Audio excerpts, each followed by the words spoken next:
yourself. Hi, I'm Josh Hart, and this is my Twin Commander 500S Shrike Commander.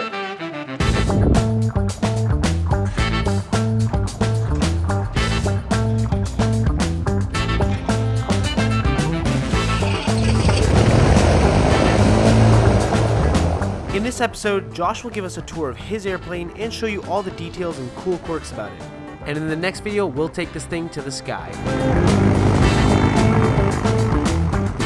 All right, I got you. Okay, this is a 1968 Shrike Commander.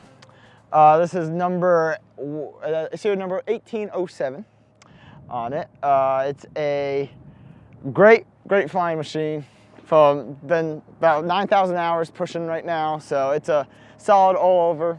New paint, new interior has been redone from the original, and it's just a solid all around great six-place aircraft. So the range on this is about let's say 800, 900 miles on this. It holds about 157 gallons. Useful load is 1,200 pounds is about useful load. Max takeoff 6,700. Well, not useful load, full payload with fuel and everything. So what you could put in it is about 1,100 pounds. It has two IO 540s Lycomings, producing about 290 horsepower each side. Do about 30 gallons an hour in cruise, which is not the best for the speed. It gets about 180 knots, but it is pretty good for, you can put whatever you want in it at this point. So this aircraft has a lot of modifications, a lot of STCs along with it, such as the nacelle lights is one of them. The winglets is another one. Traditionally, they would have it just flat out, no winglets. Winglets really don't do anything. They just look cool. So there's no advantage, don't help with thrust or drag or anything at all. The major contributing factor is the flap gap seals, which just adds about 8 knots to the overall true airspeed of the aircraft, just having these seals right here overall. Everything, this is the Shrike Commander, so it does have this spar AD, where it's a dissimilar metals, where it has the stainless steel spar cap that has had some issues, so every 36 months it has to be torn down, inspected there. Hydraulic powered, the flaps, landing gear, steering, and brakes all hydraulically powered. So it has hydraulic pumps in each thing and an aux pump. Nice thing there. Landing gear, big landing gear. This is same landing gear that's on the Turbo Commander, which is the turbine versions of it. So it can withstand some pretty good forces, and it's a pretty solid landing gear. The landing gear, when it comes up, will twist as it comes up to fold nicely into the nacelle, making it a lot more aerodynamic at that point.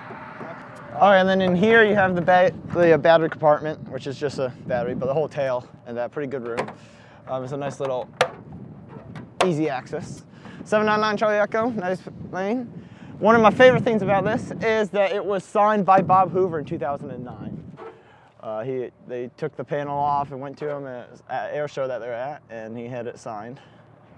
Bob Hoover was a guy that made this whole airplane what it is. The famous, all his amazing maneuvers he did with a twin at his air shows and everything is pretty incredible. A big old tail on this thing, which helps with the VMC having such a safe aircraft, because pretty much the stall speed is where the VMC is, since it has a huge tail and a long arm from the engines. One important thing is to keep this thing in here, because that would just flop around in the wind. The rudder would just go all over the place. So having that in there is a good safety thing. Helps from damaging your rudder. Big old rudder. Coming on over here, you got not much, same thing pretty much as on the other side. Hydraulic reservoirs on the left. Yeah. Pretty cool in the gear well there. Big old thing.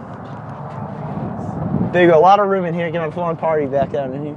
The original engines, it came with the IO 540? Originally came from the factory of IO 540s, yes. Yep. These engines both have about just over 900 hours on each engine, so, and the props and everything. Subcompact propellers make it a little bit nicer, a little smaller, a little quieter in flight sort of aspect of it. You have the whole heater combustion in the nose.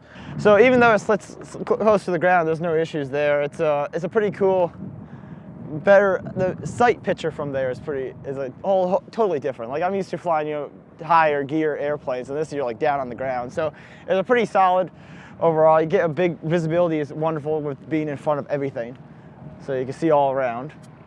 The fun part with this is the steering and how the rudder pedals work on this thing.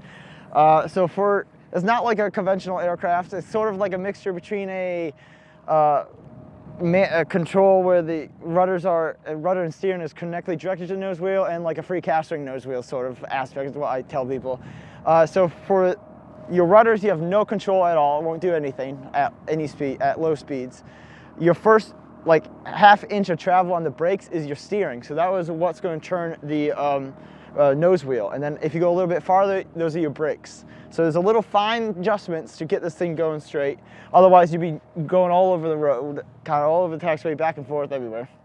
So it's a pretty interesting getting used to, but eventually you'll get used to it. It's all good. Interior-wise, it has a whole updated, more modern dash to it than it came from the factory with. Some minor things that need to be fixed there and there, but most of all, it flies great, flies the same, everything's great about it. Very clean. Interior is nice, it has 6, and then there's a back bench, you can put 7 people total. Be a little tight, but 6 is comfortable.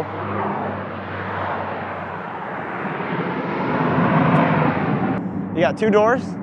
You got 1 door right here, the pilot door, which is a thing that was only the Shrikes came up with, was the pilot doors, so the Shrikes, or you can get the STC where you can have that added to earlier commanders. And back here you got the back door, which gives it a nice big entrance into the back for all the passengers and that. Plenty of room, great visibility, nice shaded.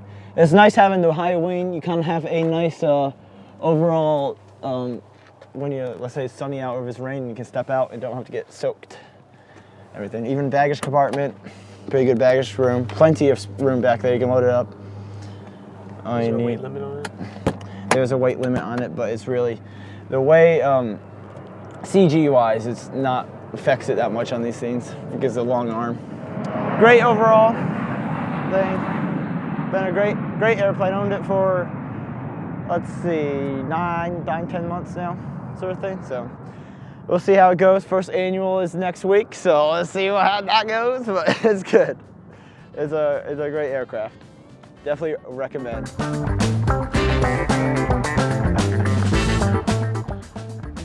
Well, let's see one. Okay, cool. Don't you ask questions?